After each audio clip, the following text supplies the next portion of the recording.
Isang nakakagulat na balita ang bumulaga sa publiko matapos kumpirmahin ng ilang mapagkakatiwalaang source na ang hukbong sentrata ng Pilipinas ay nakatakdang maglunsad ng malawakang pagkaaklas laban sa kasalukuyang administrasyon ni Pangulong Kuting Jr.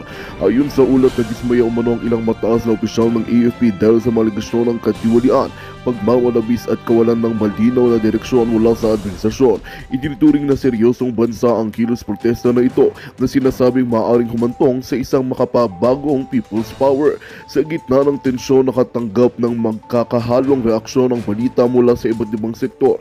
Ayon sa mga eksperto, ang pagkilos ng AFP ay isang malinaw na indikasyon na lumalalang krisis sa pamahalaan. Hindi na kinaya ng mga sundalo ang mga nakita nilang maling pamamahala sa gobyerno, ani ng isang dating opisyal ng militar. Sa kabilang banda, ang Malacanang ay nananatiling tikom ang bibig hinggil sa isyu, ngunit may mga ulat na si Kuting ay kasalukuyang nasa isang secure na lokasyon, dahilan upang lumabas ang espekulasyong natatakot ang Pangulo sa posibleng resulta ng sitwasyon. Habang naghahanda ang AFP para sa kanilang inaabangang hakbang, nananawagan naman ang mga lider ng oposisyon sa publiko na manatiling kalmado at maging mapagmasid. Ang posibleng People Power 3 ay inaasang magdudulot ng malaking pagbabago sa pamahalaan at sa hinaharap ng bansa. Sa ngayon, ang mga mamamayan ay nagabang ng opisyal na pahayag mula sa Malacanang at AFP habang nananatili ang matinding tensyon sa paligid ng kasalukuyang administrasyon.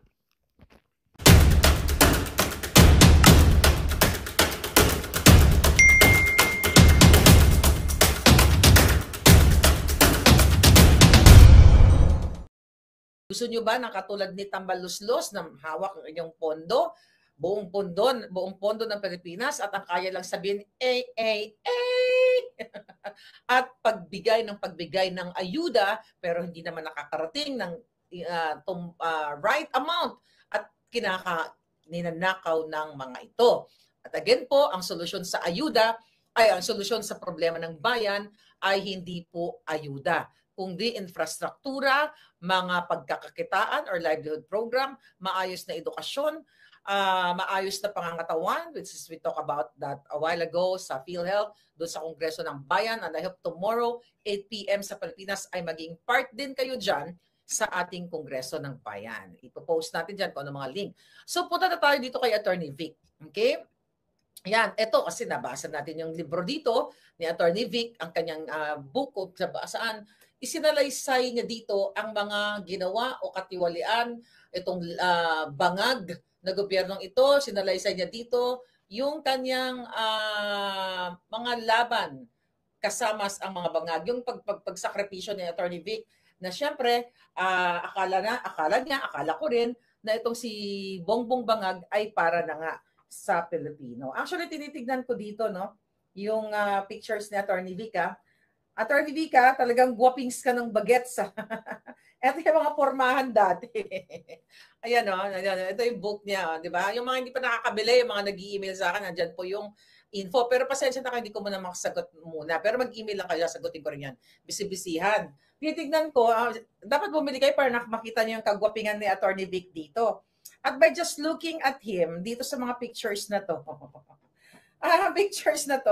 mukha talaga siyang simple at palaaral. Attorney Vic, mukha ka talagang palaaral dito sa pictures mo, na aliw nga ako at romantiko. Siyempre sa kabila naman ng kanyang may bahay na talaga namang hindi katulad ni Butod. Si Mrs. Vic Rodriguez at talagang in fairness talaga naman pinag-adya kayo ng panahon, di ba?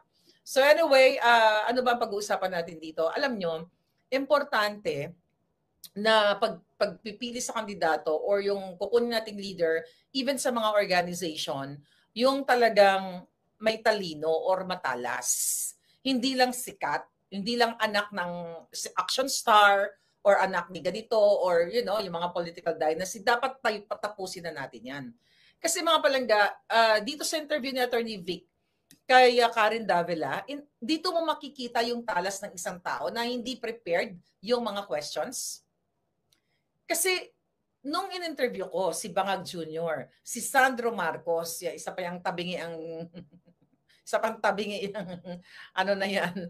So talagang mayroon talaga siyang, meron talaga si Marcos Jr., hindi yun magsa-start ang interview niya without advanced question. Ako ilang beses ko na na-interview si Attorney Vic. Sabi ko nga sa iyo, lahat ng in-interview ko, si Harry Roque, si Spoke Saris, Attorney Glenn, at even mga ordinaryong Pilipino na na-interview natin, walang advanced question yan. Only the bangags. Kaya natuto na tayo, kaya dapat huwag na tayo magpa-budol muli. So ngayon, dito sa interview niya kay Karen Davila, so ang tanong nga ni Karen Davila, so magkukuha tayo ng reaction at hanapan natin ng butas. Hanapan natin ng butas si Attorney Vic. Siyempre dapat hindi lang hindi lang talaga dapat yung mag-agree ka sa lahat. Pero tignan natin kung may mahanap nating butas dito. So, sabi ni Karen Davila, when you filed your candidacy, sinabi mo na ang candidacy mo ay endorsed by former President Duterte. Anong ibig sabihin mo? Nakakausap ka ba niya? Anong pangako niya? Alam nyo, we all know that Karen Davila is very anti Marcos nung kapanahunan ng kampanya. Nakita nyo naman yung talagang line of questioning niya. So, very provoking ang kanyang interview at may sense naman itong hindi naman siya makakarating sa pwesto niya, si Karen, kung walang alam ito. Definitely may alam to. It just so happened na may mga reporters lang tayo na napanood na talagang aligned sa mga makakaliwang grupo at hindi sila aligned para sa Pilipino. So this time, sinagot ni Attorney Vic. So sabi ni Attorney Vic, yes, we talk about it several times, mga 3-4 na beses kami nag-uusap because initially sabi ni Pangulong Duterte kay Attorney Vic, tumakbo kang senador. Tapos ang sabi nga ni Attorney Vic ay ang hinihiling daw niya sa presidente na yung mas magaling. Sabi ni Attorney Vic, ako hindi ko hiling ito Karen, sabi ni Attorney Vic. Ang sabi daw niya kay Pangulong Duterte, Mr. President, mas magaling akong nasa likod lang. Kaya nga, di ba, laging nasa likod lang, nasa backstage lang si Attorney Vic. Kaya naman isa siya sa talagang naging kingmaker o nagpanalo dito kay Bangag. Ang sabi ni Attorney Vic dyan, tutulong na lang ako. I was even expecting na siya ang tatakbo as senator at ako ang tutulong sa kanya all the way. Pero ito na nga, sabi niya, tumugon siya sa hamon ng taong bayan. Kasi ako talaga nanawagan ako. Nanawagan talaga ako, di ba? Sabi ko, Attorney Vic, tumakbo ka. We deserve someone like you. Why? Bakit ka magsisettle sa mga action star na walang alam? Okay? Bakit ka magsisettle sa isang pulboroni katulad ni Bangag, although nakaupo na nga siya dyan, di ba? Kailangan natin ng matalino, mapagmahal sa ating mga Pilipino. Kailangan natin na mabilis mag-isip, hindi yung mapurol mag-isip. Katulad ng ibang mga nasa Congress at nasa Senate, ang ginagawa lang ay magsigasigaan at magmananakot. At ito ay mga dating NPA at rebelde. Gusto nyo bang ganon? Ayaw nyo ba ng matalinong namumuno sa inyo? Ayaw nyo ba itong tao na kapag tinanong mo ay straightforward? Di ba? Tapos sabi nga ni Karen, pero ibig sabihin, si Pangulong Duterte ang nagbigay sa iyo ng idea na tumakbo as senador. Natawa nga ako dito sa question na to. I don't think so nang isang Vic Rodriguez ay susulsulan mo kung anong gusto mong idea. My God, he is what? He is a brilliant lawyer. Actually, marami si Attorney Vic na mga natutulungan, lingid sa inyong kaalaman, hindi naman natin kailangan expose, na mga inilalapit sa akin. Eto, alam nyo na ngayon, maraming mga nag-i-email sa akin na Miss Maharlika, kailangan ko ng lawyer, baka naman ganito, ganyan, may problema, So, nilalapit ko sa kanyang law firm. Pero hindi niya yan ina-announce. Kaya ako na ang mag-a-announce sa inyo. So, may message ko yung kanyang mga staff, sir, ma'am, baka pwede naman pong matulungan ito, pakitignan, At yun ang kailangan nating tao na tignan mo, hindi niya nga dinidisclose siya na ako lang nagdidisclose. Si Bangag ba? Tinulungan ba kayo? Di ba sabi ko sa inyo, nung time na ako'y nangangampanya pa, may mga inilalapit ako sa kanila. Dead ma, kahit kay Amy Marcos, dead ma, nakaupo pa si Amy noon. Di ba? Tapos, etong nakaupo na sila noong 2022, kaya nga ako naghimagsikan Kaya nga talagang kumukulo-kulo ang dugo ko kasi ang dami kong nilapit na problema ng mga dating mga loyalista, mga matanda na, yung mga OFW na may problema, ni isa walang sinagot yan si Bangag. 'Di ba? So kailangan natin ng taong may sariling pag-iisip, ng may sariling ideya kung ano ang gusto niyang gawin sa buhay niya. Kaya ang sabi ni dito ni Attorney Vic, ang sagot niya, sabi ni Attorney Vic, si Duterte ba ang nagbigay na idea na tumakbo sa'yo? In-encourage lang siya. Okay? Sabi niya, opo, siya ang nagbigay ng idea at sabi niya dahil kinakailangan kang makilala dahil kilala ka naman pero hindi bilang kandidato, sabi niya ni Pangulong Duterte. Tapos at ang nagbigay talaga ng kay Attorney Vic, actually lingid sa inyong kaalaman, pinupush na namin 'yan. Attorney Vic, tumakbo ka. Nakikita mo ba 'tong mga messages ng taong bayan? You have to do us favors. Kasi ayaw na namin ng bobo eh. 'Di ba? Ayaw na namin ng walang alam. At kailangan merong alam sa batas. Tignan mo diyan si Erich Sylvester nung sila ay yung may ina-amend silang, may gusto silang i-amend na bill ba 'yon? Bill or act? Tapos pinipilit ni Erich Sylvester. Yung pala wala na yon, or hindi ko lang masyado nasundan yun, pero yung pinipilit niya is already done, or wala na yung particular na issue na yon. So anyway, hindi tayo dapat mag-settle sa mga mangmang na mga kawatan pa. 'Di ba? Alam niyo, lahat naman ng bagay natututunan ng tao. Pero kung mangmang na nga, ayaw nilang magpatuloy sa pag-educate ng kanilang mga sarili o continuing education, tapos nagbibida-bidahan pa at nagnanakaw, talaga namang dapat mag-isip-isip kayo. Okay? Ngayon, ang isa sa mga tanong ni Karen Davila, Attorney Rodriguez, sumikat ka bilang spokesperson, abogado ni Pangulong Bongbong Marcos. Buong kampanya, ikaw ang kinakausap ng lahat. May libro ka pa nga na may pamagat na Kingmaker. Kabilang ka behind the scenes sa campaign. Isn't this absolute betrayal from Marcos ngayon na kay Duterte na? Actually, good thing na sinasabi ni Karen Davila dito na sumikat si Attorney Vic bilang isang spokesperson spokesperson at abogado. Alam nyo, kahit anong pagpasikat ng isang tao o kung sino man ang gusto mong i-represent, kung wala ka talagang alam o bobo ka lang, hindi ka rin sisikat. You know what I mean? Kasi nakikita yan ng taong bayan kung paano ka sumagot, paano mo i-handle yung case. And good thing, coming from Karen Davila na rin, na sinasabi niya na dyan, nasa likod ka ni Pangulong Bongbong Bangag in the past, ganyan, may libro ka pa nga, at ikaw yung behind the scenes. So this is an acknowledgement na ang laki talaga ng i-contribute ni Vic Rodriguez dito sa bangag na to. At ako din at kayo. Kaya nga tayo galit na galit dahil nabudol tayo, di ba? Kaya nga ang sagot ni Vic Rodriguez dyan, hindi betrayal yan. I have always been Duterte Marcos, and in 2022, it was Marcos Duterte. Hanggang ngayon, magkasama kami ni Duterte. Ang nawala ay ang mga Marcos. Yan ang dapat nilang ipaliwanag. Kami ni Duterte, magkasama pa rin hanggang ngayon. Very limited kasi yung time na ito, kaya nakakat din yung sagot ni Attorney Vic. Pero totoo, never ever ako, kayo, di ba? Ang mga Duterte nag-betray sa taong bayan. Ang talagang nag-betray o nag-traidor, nagtaksil sa atin, kundi ang mga Marcos noon hanggang ngayon. Pinagbigyan natin, nagmukha akong Shonga Bells, hindi rin ako natutulog dahil sa kasuporta ng bagag na ito, dahil sabi natin, hindi na yan magnanakaw. At ibabalik nila yung mga frozen assets nila sa taong bayan. Ako, I was really expecting, di ba, na ganun ang mangyayari. Kaya binigyan natin sila ng chance. Yung pala mga jutang Ginemes, talagang triple, quadruple lahat, talagang massive corruption at nanakawin nila. At dito sa statement ni Attorney Vic Rodriguez, tama siya dito. Hindi betrayal yung ginawa niya. Ibig sabihin, nanindigan sa tama.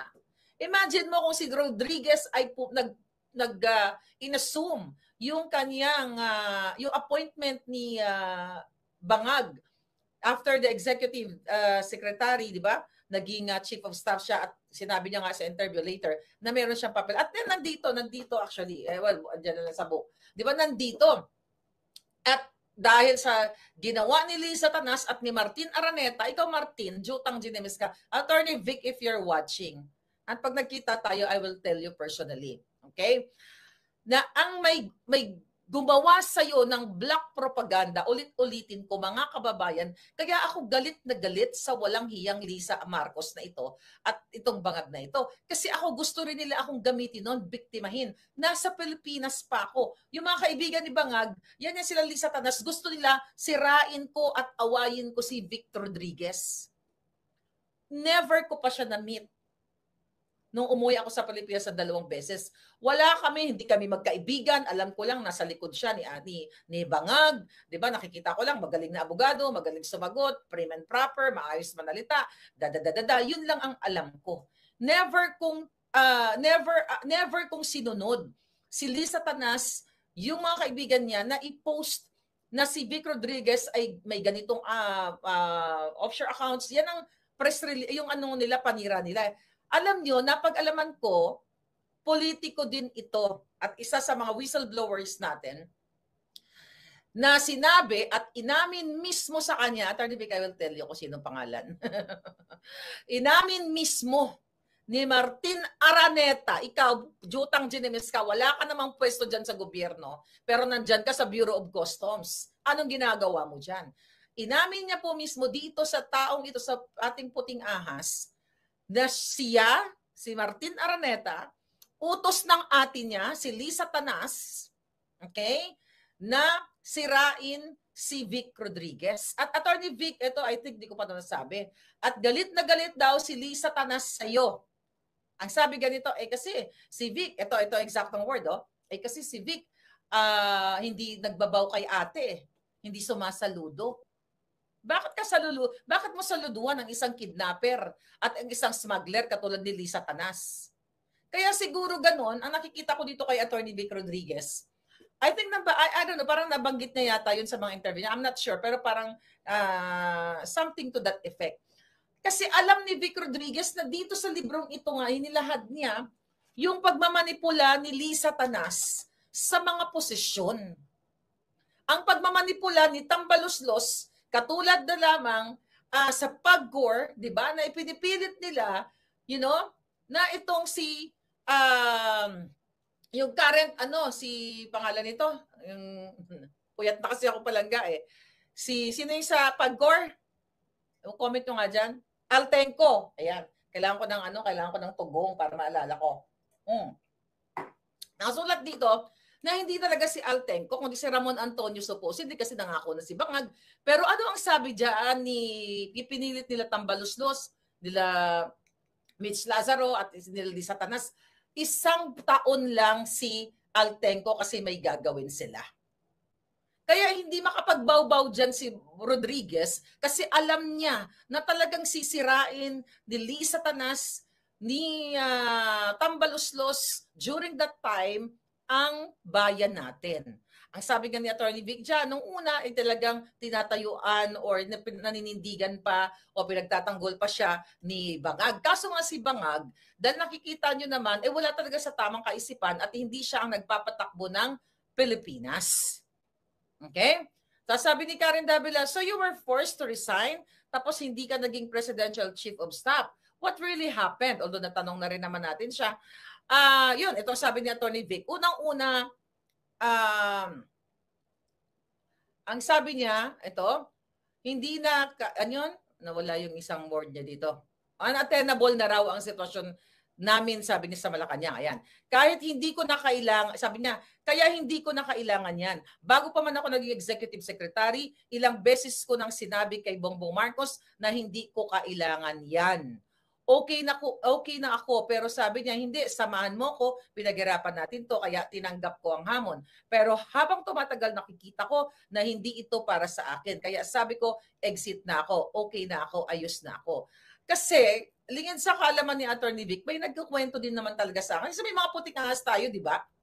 At inilabas natin ang audio conversation ni Lisa Marcos at ni Antonita Berna na talagang tinrabaho nila si Vic Rodriguez. Kaya itong puting ahas ko na nagsabi sa akin na inutusan ni Lisa Marcos, ni Lisa Kidnapper Marcos, si Martin Araneta na kapatid niya sa pakikipagsabuatan ni Taning at ni Mel Robles, gamit ang Black Ops na iyan, sabi ko nga sa inyo, may sworn statement yan, si Sas Rogado Sasot, si Baby Girl, dito sa kaso ko, Maharlika versus Mel Robles, di ba?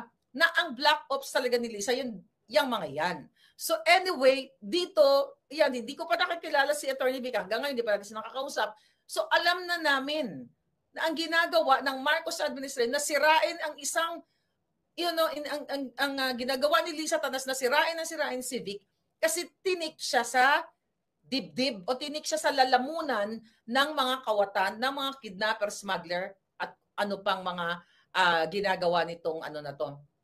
Ang tawag dito, nitong Marcos administration na ito. Sabi ni Karen, sino bang kaaway mo doon? Sabi ni Atty. Vic, hindi ito tungkol sa away. Okay? Ang usapan namin ni Pangulong Marcos, sabi ni Marcos Jr. daw kay Atty. Vic, gusto kong patakbuhin mo. Okay? Ang tanggapan ko kagaya ng pagpapatakbo mo ng kampanya. So sabi ni Atty. Vic, nandoon daw yung tiwala ni Bangag. Pero as we go along, naging malinaw na hindi ito ang uri ng pamamahala na aming napag-usapan. Anong ibig sabihin ni Atty. Vic? Hindi naman ma-elaborate dahil limited yung time. Ano itong hindi ito ang uri ng uri ng pamamahala na nag-usapan? 'Di ba? Para sa bagong Pilipinas. Ano yung bagong Pilipinas sa kanila? Protektahan ang mga smugglers, sila mismo smugglers, protektahan ang mga kidnappers, si Lisa mismo ay kidnapper yan. Temo, wala pang kaso hanggang ngayon kasi takot yan siya na makaray kahit sa korte dahil totoong nag-kidnap ang Marcos administration. Lalo na pinamumunuan niya ni Lisa ang kidnapping dun sa 2 bata from Turkey. So ngayon, yun na nakikita siguro ni Vic Rodriguez na hindi ito, sabi niya malinaw, na hindi ito ang uri ng pamamahala. Kaya nga pinaliwanag niya yung sa Sugar Order number 3 na hindi niya pinirmahan nung pag-upo pa lang niya, na nag-i-import na yung mga importers na mga kasabwat ni Marcos kahit kulang-kulang sa dokumento. Ito yung mga ibig sabihin ni Attorney Vic at napaliwanag din sa book, napaliwanag din sa ibang mga interview niya.